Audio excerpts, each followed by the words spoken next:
Hey guys, Vima here today with another video. So we are now nearly halfway through the first expansion of Shadowverse Worlds Beyond, and I thought it would be a great opportunity to go through the top 11 most overpowered cards in the current meta and what can be done in order to balance them if they want to have a more fluid and skill expressive meta.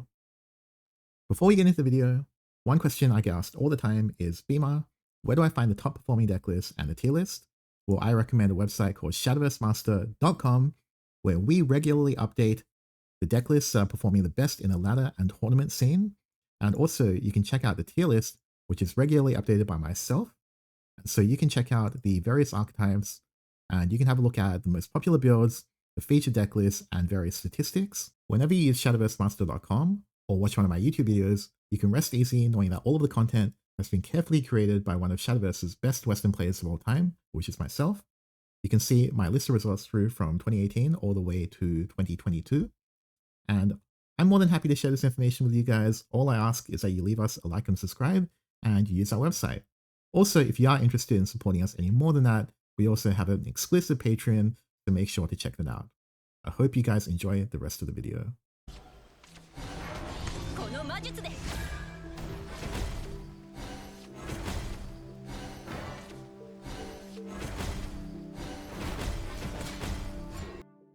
The first two cards we're going to be evaluating today is Stormy Blast and Homework Time, both of which are runecraft spells which heavily contribute to the deck's overall strength. Stormy Blast is a 1 play point spell which does 2 damage to a single enemy follower on the field for only 1 play point, and in addition, every time it is spell boosted, it gains 1 additional damage. In practice, this means that this card will always be able to destroy any given follower on any given turn. And this means that there is little skill expression involved for both players. I believe that this card should cost 1 play point, but it should start at 0 or 1 damage. And the reason I say this is because if the number is reduced, it means that the opponent can actually play around this rather than assuming that any follower they play will be destroyed by Stormy Blast. So then people will be able to play high health followers to make it difficult or impossible for Stormy Blast to remove that card for free. And then this is also good for the spell boost player because it changes the way that they sequence their spell boosting. For example, instead of playing a 3 play point draw 2 card, they might instead be forced to play a 2 play point or 1 play point card in order to make sure that the Stormy Blast is enough to kill the follower, right? So that's just an example. Homework Time, on the other hand, is a 3 play point draw 2 card spell. Now, the reason why this card is overpowered is because when it is spell boosted 5 times, it transforms into a 1 play point, draw 2 cards, and deal 2 random damage to an enemy follower. Now, this is way too much. Rune is already playing a 3 play point, draw 2 cards that has none of those bonus effects. So essentially, we already know that 3 play point vanilla draw 2 cards spell is going to be played. So why does it need to be this much stronger, right? And this is one of the reasons why once Rune survives the first few turns in the game, they're able to drop so many strong cards, they're able to draw infinite, and all of their hand flows so smoothly. It's because this card is in existence. And I really don't think that it needs to be this way at all. I reckon you could either nerf it to 2 play points and 5 spell boost, or you could remove the 2 damage to random enemy follower, or you could even do both. The card would still be played in spell boost and be considered a top tier card.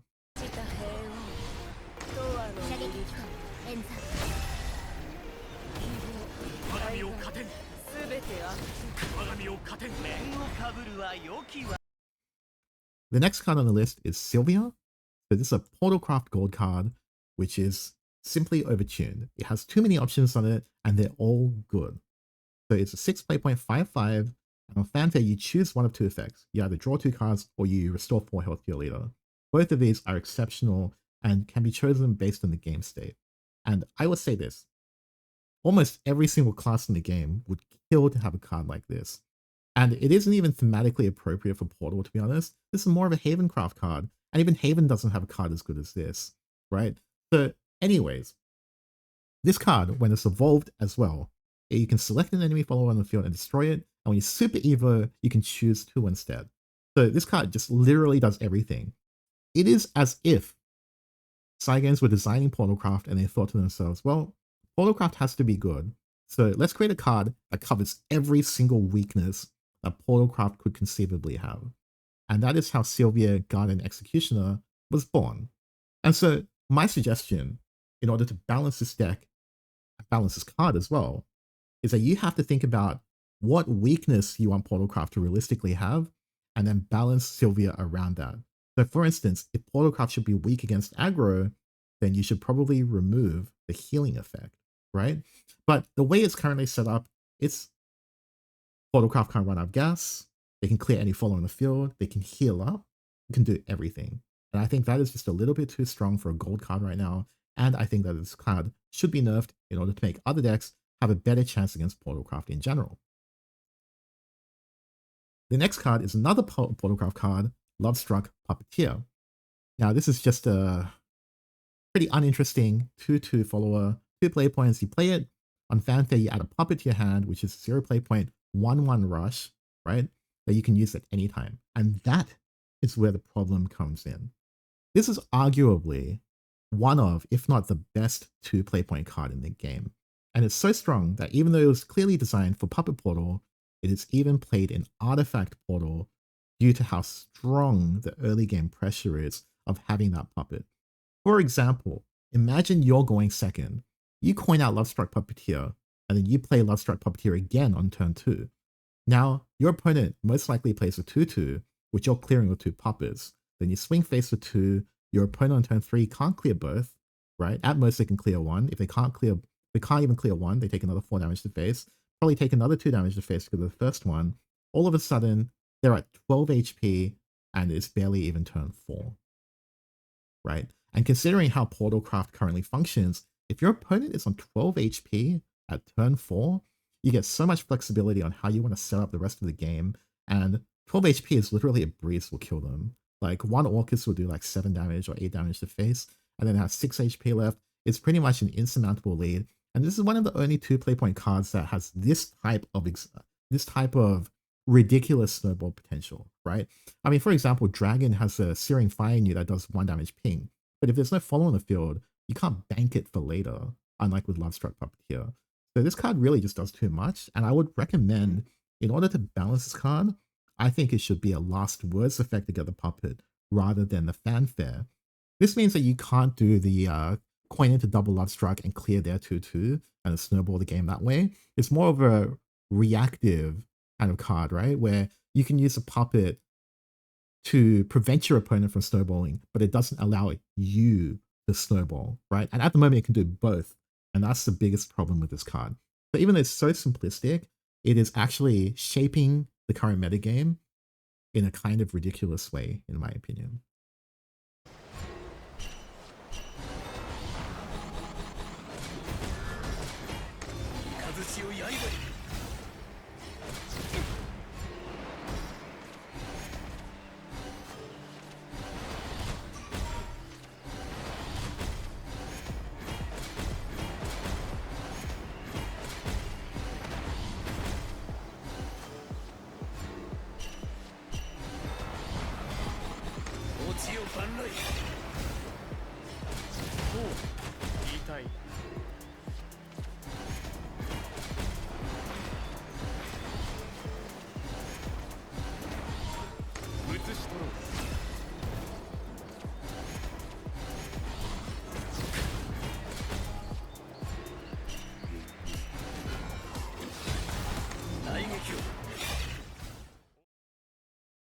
The next card on the list is Amalia.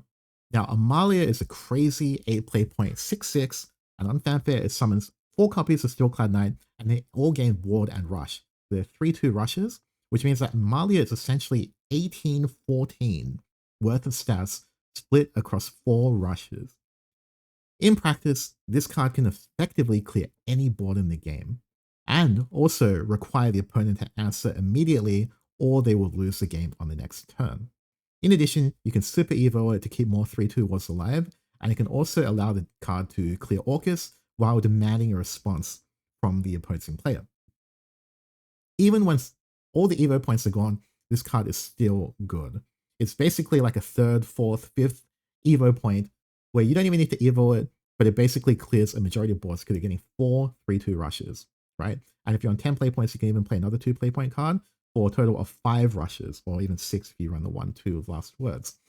So I think this card is definitely too strong in the current meta, but in terms of how to nerf it, I'm not actually certain, right? I think there's a lot of overpowered cards in the game right now, and how you nerf this card is dependent on how you nerf other cards, right? So at the moment, I would say probably like a 4/4, something like that would be fair, instead of being 6/6. But again, it really does depend on what the rest of the meta is doing. And funnily enough, I don't even think this card is overpowered in the context of there being, well, 6 more overpowered cards after this.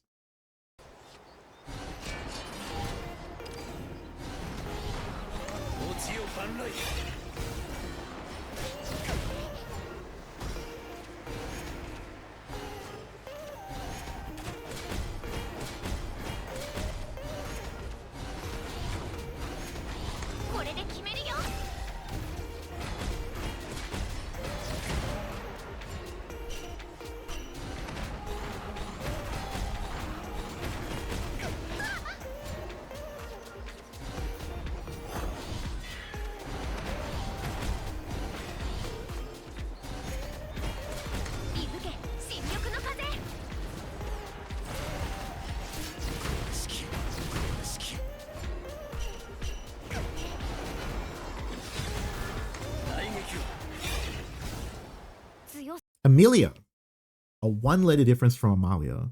Now, this should come as no surprise to anyone who has played the game for a while. This card is completely unreasonable. Even though it's a 6 play point card, technically, it is essentially a 3 play point 4/4 that draws 2 cards from your deck.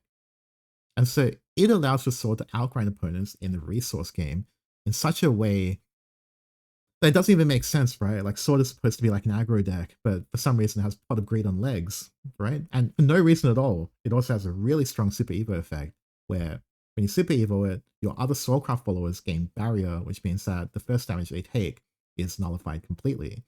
And so you can create these boards which are impossible for your opponent to properly answer, setting you up for potentially an Albert the turn after, or, you know, chip damage that will eventually cause your opponent to be fearful of Albert for the rest of the game. So in order to balance this card, I think you need to nerf the stats slightly. Actually, I think this card, based on the way the games play out, the Super Evo turning this to 7 attack is actually a really large breakpoint. So to be honest, if this card was something like a 3/4, it would already be a pretty big nerf. I think you could remove the Super Evo effect, but after having played with this card a bunch, I think that this has one of the highest skill expression effects within the game. A lot of the time you need to plan ahead and you need to identify when the best opportunity to use this effect is. And sometimes you can even screw yourself over, and if you boardlock yourself, you can lose the game. So I think this Super Evo effect can stay, even though I don't know why it was there in the first place. Also, I think potentially you could either refund it to be, you know, only 2 play points instead of 3 play points. The card would still be good. It'd still be a 3 of, but it would be weaker for sure. And it wouldn't be stronger than Olivia, right? Which is also a very strong card. Olivia costs 7 play points and only refunds 2. He's got 6 play points and refunds 3, right? So obviously it's a little bit imbalanced.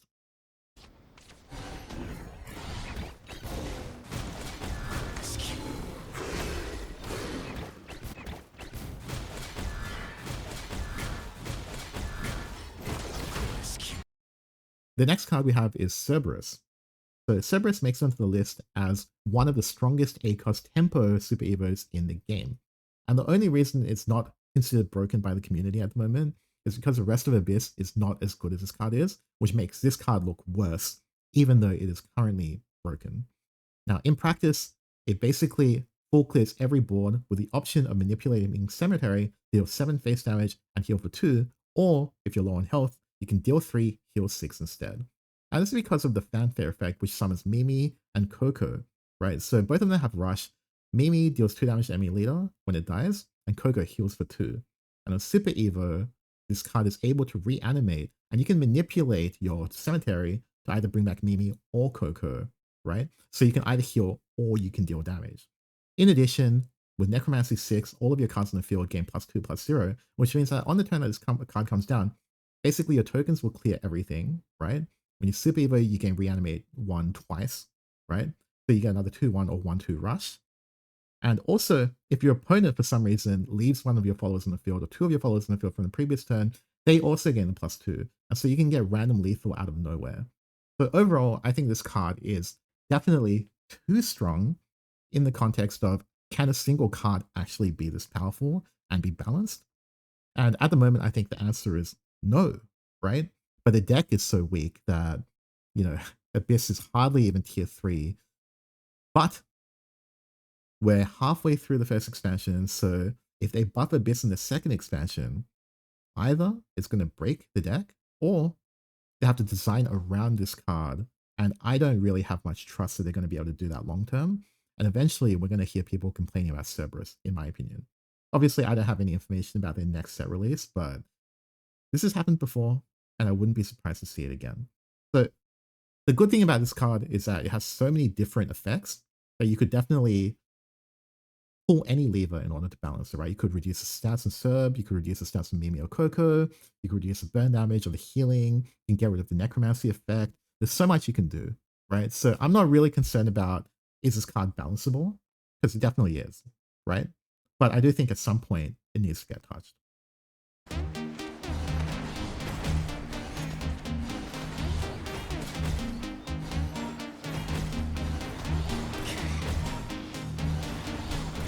The next card on the list is Godwood Staff. So it's another heavy resource card.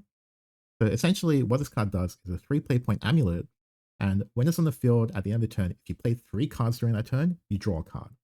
And also you can engage it at any time to destroy it and select a follower or any card on the field and then return it to hand for 0 play points. Now I think this card just does too much. It is effectively a card that gives infinite resources, so as long as you play this down, you will never run out of card resources for the rest of the game. Combo 3 is way too easy to achieve. I mean, most decks are able to achieve this easily, but Forest is even more so because they have a lot of 0 play point cards, 1 play point cards, etc. So yeah, you just don't run out of cards. There's no real options to remove amulets in the game right now. I don't think there's actually any way to remove amulets in the game right now. So there's no counterplay in that way. Also, usually with a card like this, so for example with Lapis, which is a Haven card, you can play around it by going wide and aggressive and make it hard for them to play this. But because it's only costs 3 play points, eventually the Forest player will be able to play this and not lose too much tempo. And then they draw a card every turn, which means that they will eventually make that tempo back because they're just drawing so many cards. In addition, it doesn't even need this engage effect, which sets up late game OTKs with Roach, like which is tapping it, bouncing Roach, and then playing it again for lethal. In reality, that effect should probably cost 1 play point, so a lot of engaged amulets do cost play points in order to activate. I think that a reasonable nerf would be to make the engage effect cost play points in order to do. I think you could also increase the combo from 3 to 4, make it a little bit more difficult to get that permanent draw every turn, make it that the Forest player has to be a little bit more creative in their early turns. But overall, I think this card's insane. I think if you play against Forest, you can count the number of games where if they play this, and how often they win, and if they don't play this and how often they lose, right? And I think you'll see a very big difference in win percentage based on this card alone.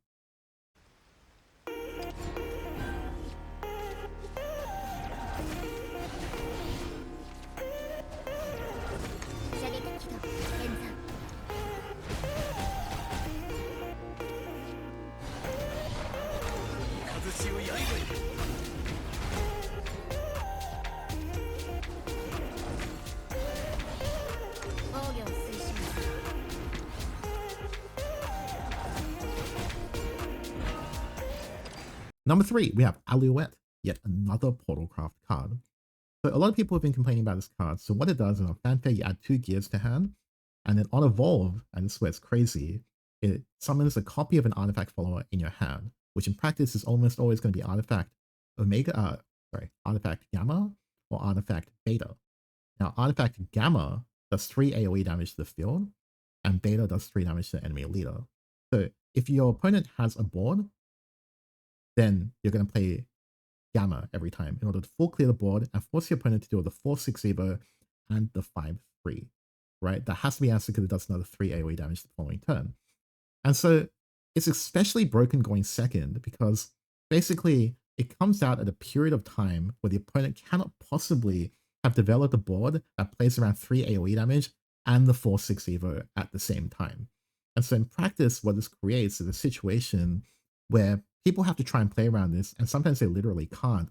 Or their version of playing around it is like, oh, I'm going to pass turn and not play anything because it's going to get destroyed by this. And then also I need to work out a way to somehow kill the Alouette through an Evo and then trade my guy into the 5-3 because 5-3 is a huge stat line. And then essentially what this means is that Autocraft, if they go second and they coin this out, they basically get 2 turns in a row of control over the board. And all it costs them was one single card, which is Alouette.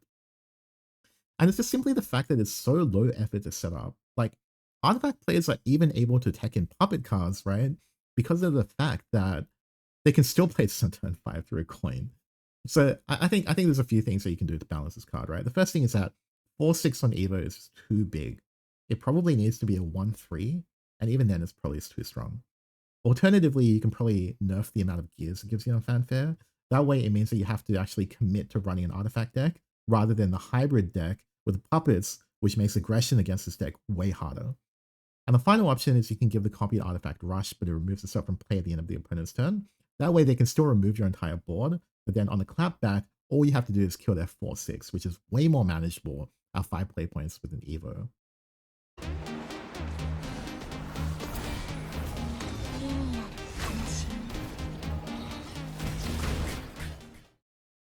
The next card is Orchis, number 2. So this card is a conditionless Mega Tempo Super Evo on turn 8, alternatively coined out on turn 7, and it usually does between 7 to 8 face damage in most games, depending on if the opponent can go wide in order to semi-counter Orchis, but even then it just means that they're clearing your board instead, which still doesn't feel good.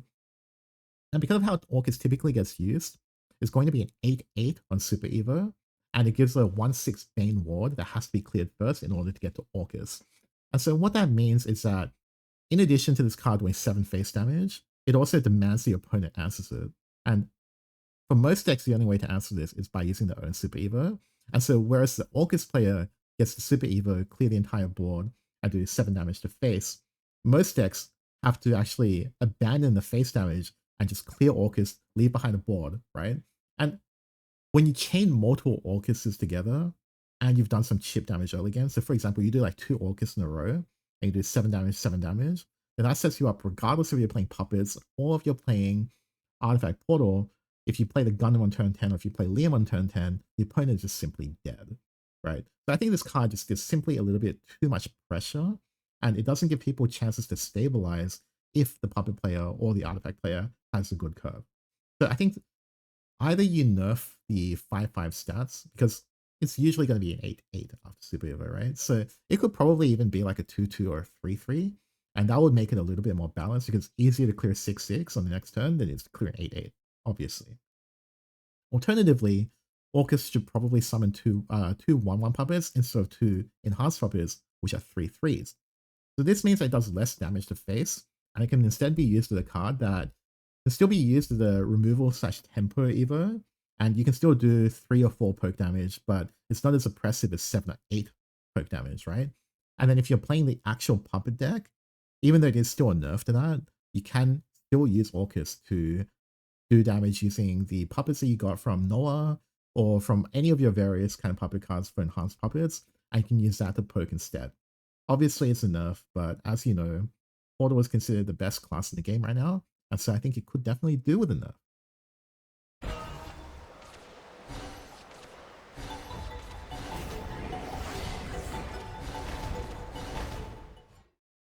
And finally, the most broken card of the game, Anne Grea. So if this card didn't exist, Runecraft probably wouldn't be anywhere near as strong as it is right now. So what this card does is a 4/4/5 cost.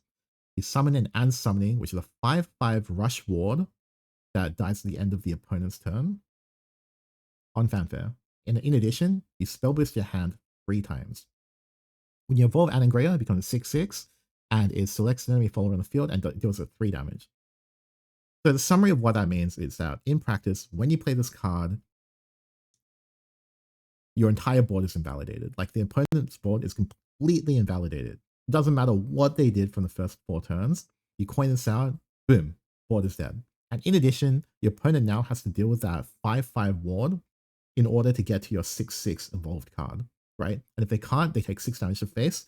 And then potentially, what that often means is that they can play another Anne Grea, and if you couldn't answer the first one, how you can answer the second, right? And then the other component that really makes this card broken is the fact that for some reason, it spell bursts your hand 3 times.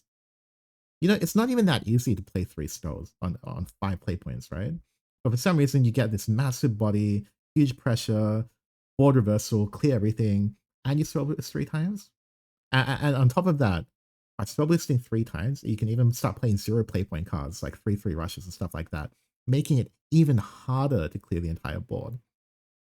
And that's what makes this card so crazy. It just simply does everything. It doesn't even need an Evo point in the late game. There's a 4/4 that spell bursts 3 times and gives you a 5/5 rush ward.